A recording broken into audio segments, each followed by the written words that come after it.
miles inside international waters. Settlements are not settlements, they're new neighbourhoods of Jerusalem. Jerusalem is not Jerusalem, it goes all the way up to Bethlehem. And you can just carry on and on and on and on. And each and every blow of this battle sparks its own secondary war of words. And I would argue that this has a strategic as well as a tactical view. It makes journalists defensive. Most editors wilt under pressure and prefer to avoid that sort of pressure altogether. It's interesting. You say that, but why? Why do they will? I mean, what is the pressure? I mean, you know, it's a very important phrase you just said. Most editors wilt under pressure. Now, is it because, you know, I can see it in the BBC, they're frightened, you know, these people are quite aggressive, right? I mean, the Jewish lobby is not much fun.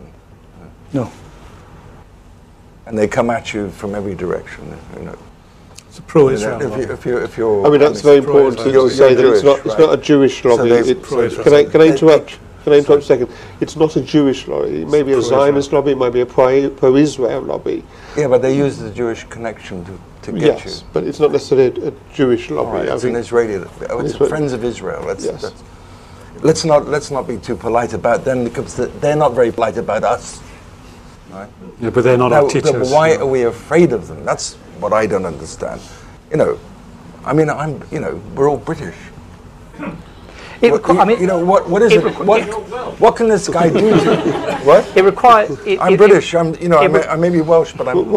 I think it requires quite a lot of persistence. It requires a completely unshakable preparation. I think there is. I mean, this is an apolitical answer, but I think it's a real one in terms of newsroom. It requires a lot of energy. And people don't have that energy. People don't want the fight. It's not particularly productive in news terms. And they want to move on to the next subject. That's not a very clear answer. But I mean, it's a real one. It's what actually happens. But David, that sounds a bit wimpy to me. I know, I absolutely. And I don't do it. But I mean, I just see it around me all the time. I mean, as I said before, The Guardian, because it's a newspaper, it can do spreadsheet, it can do Seamus Mill one day, it can do Jonathan. The book and what you took away from the book. Well, I mean, then you have to ask yourself another question, which I think is a deeper question. Why is it like this? Why does the BBC not report it properly? Is it a sinister conspiracy? Is it a lazy way of, looking at, the fact that the Israeli lobby is very powerful in all three of our main political parties? Is it the BBC being very fearful? I mean, The Guardian is able to do it in a different way because The Guardian can put different points of view all the time. You know, one day you have Netanyahu, the next day you have Seamus Mill, the next day it's a balancing act. You know, the newspaper can do a balancing act, but the BBC can't do that. You know, it's a relentless thing that keeps coming out all the time. Can you hear at the back there, by the way? You can hold here. Thank you. So can you? Yes, I would like. He is, isn't he? You know, there's something else that troubles me about all this, and going back to Shalit, is that we talk about the Jewish lobby, the Israeli lobby, the Friends of Israel. There is this people like us thing. You know, Shalit was a person like us. He was Western in a way, and that's the way the Western media responds. This guy was like normal. You know, it's a repulsive thing to have to say, but he was. We could relate better to him. We relate. You know, he goes to Waitrose and he drives a Volkswagen. You know. But what about and that's why the guy was made a hero.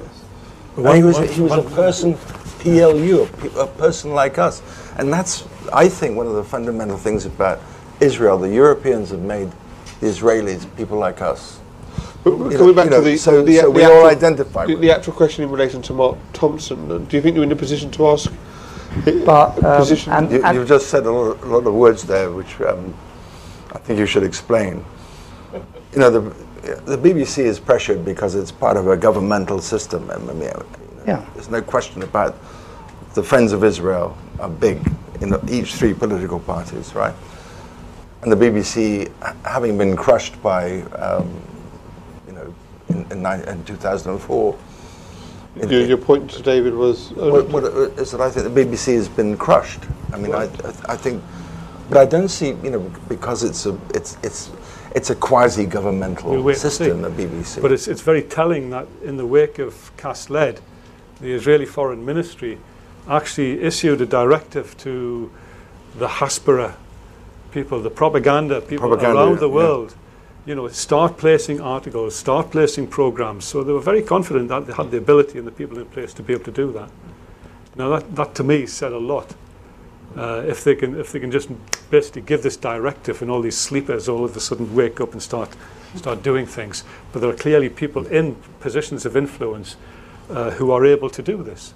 I cannot just phone the BBC up. We're, from a Muslim